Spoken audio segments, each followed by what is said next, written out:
Hello everyone, my name is Duncan Eadie and I'm an ambassador to like2be.org, and I'd love to share with you if you are considering a career in technology, which is what I've done for all of my career. So I hope to give you a brief outline of that and maybe some tips that may be useful to yourselves. So why technology? Well, let's be honest, all of us, no matter what role we have today, are exposed to technology pretty much all the time.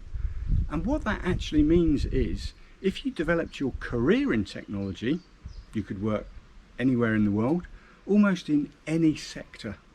So if you're interested in fashion, the retail and fashion industry is getting more and more into technology. If you're interested in the medical world, well, the NHS is always after technologists. Perhaps you're an engineer or want to be doing more work that way in designing the next aircraft, the next type of ships, or indeed the next automotive cars that are shortly going to be on our roads. And there's many other spheres that you could be involved in, and the great thing about technology is that's only going to expand during your lifetimes. So getting those skills is going to be really, really useful to you. So how did I get into technology? Well, I had an interest in it when a friend took me to a computer show when I was at school, and all of a sudden I thought, I think that's what I want to do. But don't be too worried at this moment in time if that's your general interest, but you don't know which area of technology to be involved in. That will come later. So I took a qualification at school, which led to a qualification at college, which then indeed took me on to university, where I studied technology for another 4 years. All the time during which I was writing computer code on my home computer in my dorm room, and I was able to sell those computer programs and get some of them published. So all the time I was learning more and more about computers. Eventually, of course, I got a job and I worked for a large software house, and they did some really, really amazing and interesting things. So for example, they did the random numbers behind the National Lottery. They computerized the San Francisco transport network, as well as all the cargo ships in one of Europe's largest ports. They also even put the software into one of these probes that went all the way to Mars.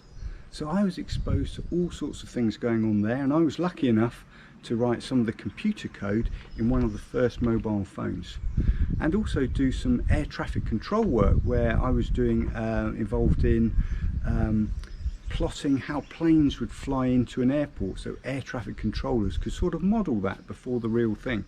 So all very exciting stuff. After that I remained with computers, but went into a completely different sector. I went into the finance sector and worked for a money brokers, a brokerage. So if you've ever seen the film Wall Street, it was sort of that sort of environment. And in those days, computers were changing the way that business worked. So it was a very exciting place to be at that point in time. And after which I then went on to work for a company that designed and developed software for dealing rooms in the city. So I was able to work with teams in Japan, teams in Australia, North America, as well as here in the UK. So it was a great place to meet some really, really interesting people. Then after that I changed sector again, where I've been for the last quite a while now, working for technology in law firms. So I started as a programmer, I became a systems analyst, I became a project manager and a product manager, and now I was in management, managing technology teams of 50 or so people in some of the top law firms in the world. And technology is changing law firms on a daily basis and making access to justice much, much easier. So as I look back, I think my career has changed, and it started, as I say, in the detail of how technology works, but now it's all about how technology is affecting society, how it is changing businesses for them all to become much more successful. So a very, very interesting place to be, and probably more so even in the future. So as I look back, I can probably think of 3 things that I would give as top tips to yourselves. Number 1, even if you're not considering a full career in technology, get a technology qualification. Whatever sphere of work you go into, technology is always going to be there, and therefore if you have a qualification in it, whatever job you have, you're going to be a bit better at it, and that will be valued by your employer. So secondly, try and work for a company that's going to invest in you. As you join that company, you're going to be very excited, you're going to be very motivated, you're going to work really, really hard and do your best. And you want to make sure that they develop you, they give you more skills and new experience. So you should look for a company that does that. And I don't necessarily mean a large company. It could be a small company, but somebody who's going to develop your skills. And the third thing is just to keep learning. The great thing about technology is it's always changing. Just when you think you've got on top of it, it all changes. And therefore, you've got to keep changing, and that's exciting.